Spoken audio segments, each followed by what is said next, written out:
الحمدللہ اللہ کے نبی صلی اللہ علیہ وسلم فرمایا کرتے تھے کہ رشتوں کی بنیاد حسن بھی ہوتا ہے، مال بھی ہوتا ہے، حسب نسب بھی ہوتا ہے، اور دین ہے۔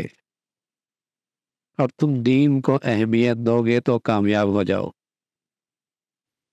فاظفر بذات الدین۔ الحمدللہ یہ جو ایک رشتہ طے ہوا ہے، ایک برادری کی زبان اور دوسری برادری کی زبان، اور یہ دین کی بنیاد پر ہوا ہے، اور ایک بہت شاندار روایت ہے۔ عام طور پہ اس وقت ہمارے معاشرے میں شادیوں کے بڑے مسائل ہیں۔ سچی بات ہے، بچیوں والے تو پریشان ہیں ہی، بچوں والے بھی پریشان ہیں، رشتہ نہیں مل رہا۔ اور اس کی ایک بڑی وجہ یہ ہے کہ ہمارے یہاں اپنے ہاتھوں سے بنائی ہوئی بیڑیاں بہت ہو گئی، رکاوٹیں بہت ہو گئی۔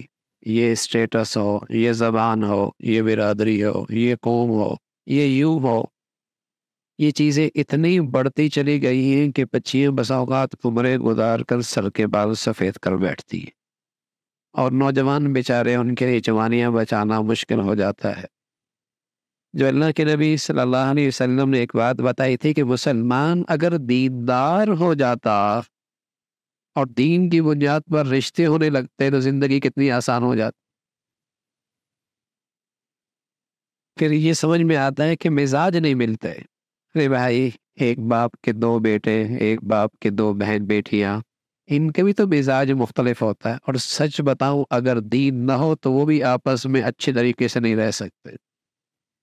لیکن دین ایک ایسی چیز ہے الحمدللہ کہ چاہے وہ کسی برادری کی، کسی قوم کا، کسی زبان کا، کسی علاقے کا، لیکن دیندار ہو، واقعتاً دیندار ہو، تو مزاجوں میں تفاوت کے باوجود بھی گھر بڑے خوبصورت آباد ہو جایا کرو۔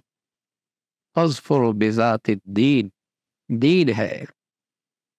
آج سب سے بڑا مسئلہ ہے کہ برادری کا ہونا چاہیے، پھر زبان کا بھی نہیں، پھر برادریوں میں پتہ نہیں کتنی برادریاں ہیں۔ اگر ایک زبان کی پتہ نہیں کتنی برادریاں ہیں، اور ایک زبان کی پتہ نہیں کتنی برادریاں ہیں۔ پنجابی ہے تو اس کی پتہ نہیں کتنی برادریاں، میمن ہے تو پتہ نہیں اس کے کتنی برادریاں، پٹھان ہے تو اس کے کتنی برادریاں، خود ہی اپنے لیے مسائل کھڑے کر دیے۔ یعنی بہت سارے ہمارے یہاں شادیوں کی ترجیحات خود بنائی کرتے ہیں، اور اگر یہ بنیاد ہوتی دیندار ہو، دیندار ہو، تو رشتوں کی نہ ہونے کی وجہ دولت کا نہ ہونا نہیں ہے کہ دولت نہیں ہے، پیسہ نہیں ہے، ایسا نہیں ہے، بلکہ ہم نے یہ دیکھا جہاں دینداری ہے، اور دینداری ہے، دولت نہیں بھی ہے، تب بھی وہاں تین تین ہے اور چار چار بھی ہے، بڑی خوشی سے رہ رہے ہیں، اور بڑا گھر آباد ہے۔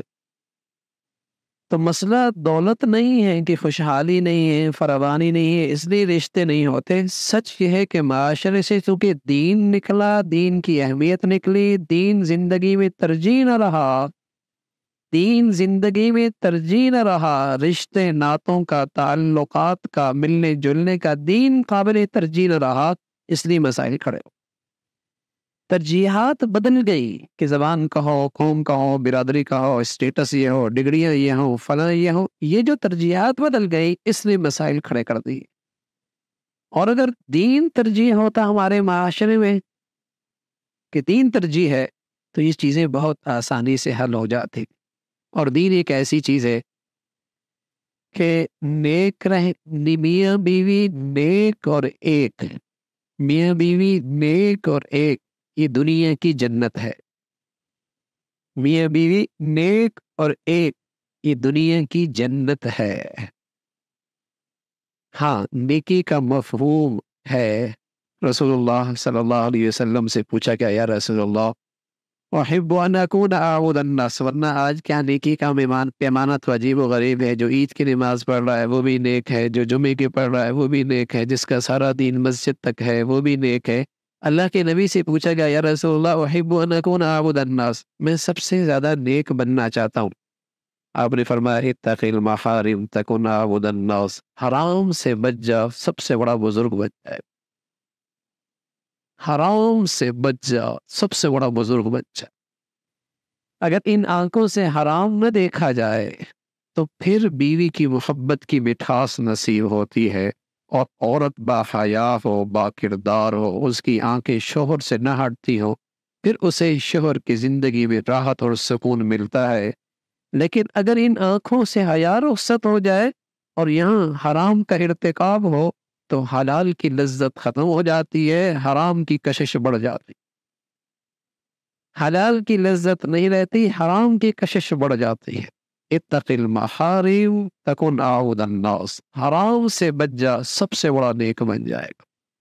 تو میاں بیوی نیک اور ایک، چاہے کسی برادری کا ہو، کسی قوم کا ہو، کسی علاقے کا ہو، کسی شہر کا ہو، کسی وطن کا ہو، نیک تو ایک دنیا کی جنت ہے۔ اللہ ہم سب کو ایسی زندگی نصیب فرما دے۔